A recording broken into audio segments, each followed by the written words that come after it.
Hello বন্ধুরা, তো দেখো এখন কিন্তু বাজে 11:30।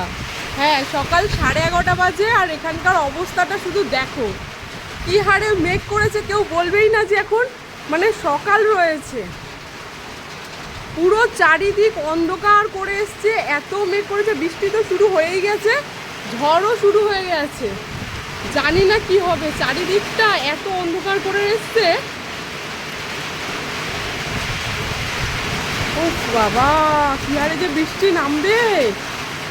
শীতকালে এরকম ঝড় বৃষ্টি এই প্রথম দেখছি।